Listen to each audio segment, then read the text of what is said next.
Baghdad শহরের ইমামের সুন্দরী স্ত্রী এবং এক মাস্তান যুবকের ঘটনা। বাগদাদ শহরের এক মসজিদের ইমামের স্ত্রী ছিল অত্যন্ত সুন্দরী ও রূপসী। স্থানীয় এক মাস্তান যুবক হঠাৎ একদিন ইমাম সাহেবের স্ত্রীকে দেখে তার প্রতি ভীষণ আসক্ত হয়ে পড়ে এবং এরপর রীতিমতো তাকে বিরক্ত করতে থাকে। একদিন ইমাম সাহেবের বাড়িতে প্রবেশ করে যুবক বলল, হে সুন্দরী মহিলা, আমি ইতিমধ্যে তোমার প্রতি খুবই দুর্বল হয়ে পড়েছি, তাই আমার কামনা চরিতার্থ করার জন্য প্রস্তাব দিচ্ছি। তুমি কি আমার প্রস্তাবে রাজি? মাস্তান যুবকের প্রস্তাব শুনে মহিলাটি অনেক ভয় পেয়ে যায়। রাতে ইমাম সাহেব ঘরে ফিরলে তিনি তার কাছে যুবকের কথা বর্ণনা করেন।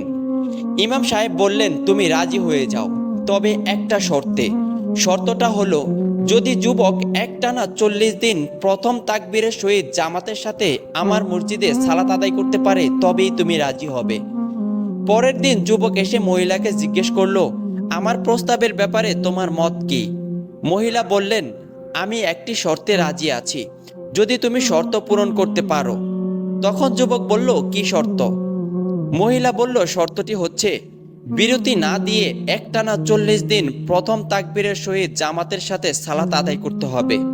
যুবক বলল, এটা তো সহজ শর্ত, এর চেয়ে কঠিন শর্ত দিলেও আমি রাজি হতাম। যুবক পরদিন উজু করে সুন্দর পোশাক পরে সালাত আদায় করতে আসলো। ইমাম সাহেব সালাতের পর মুনাজাত করে বললেন, হে আল্লাহ, এক পথহারা যুবককে তোমার দরবারে এনেছি, এখন পথ প্রদর্শনের মালিক তুমি। যুবক শর্ত মোতাবেক জামাতের সাথে সালাত আদায় করে যাচ্ছে। ফজরের পর জোহরের জন্য অপেক্ষা করছে, জোহরের পর আসর, এরপর মাগরিব, এরপর এশা, কোনো বিরতি নেই। এরপর এভাবে যেদিন একটানা 40 দিন পার হলো, সেদিন যুবক ইমাম সাহেবকে জড়িয়ে ধরে কেঁদে ফেললেন এবং বললেন, আমাকে ক্ষমা করে দিন, আমি অন্ধকারে ছিলাম, আল্লাহ পাক আমাকে আলোর পথ দান করেছেন, আল্লাহ আমাকে হেদায়াত দান করেছেন, আমার ভুল হয়ে গেছে, আমাকে ক্ষমা করে দিন। তখন ইমাম সাহেব যুবককে সাথে নিয়ে আল্লাহর কাছে হাত তুলে দোয়া করলেন, হে আমাদের পালনকর্তা, সরল পথ প্রদর্শনের পর তুমি আমাদের অন্তরকে আর কঠিন করে দিও না এবং তুমি আমাদের করুণা দান করো। তুমি মহাদাতা, অসীম করুণার আধার। সূরা আল ইমরান, আয়াত নম্বর 8। যথাযথভাবে সালাত আদায় করো, নিশ্চয়ই সালাত অশ্লীল ও খারাপ কাজ থেকে বিরত রাখে। আল্লাহর স্মরণই সর্বশ্রেষ্ঠ, তোমরা যা করো তা আল্লাহ অবগত। সূরা আনকাবুত, আয়াত নম্বর 45।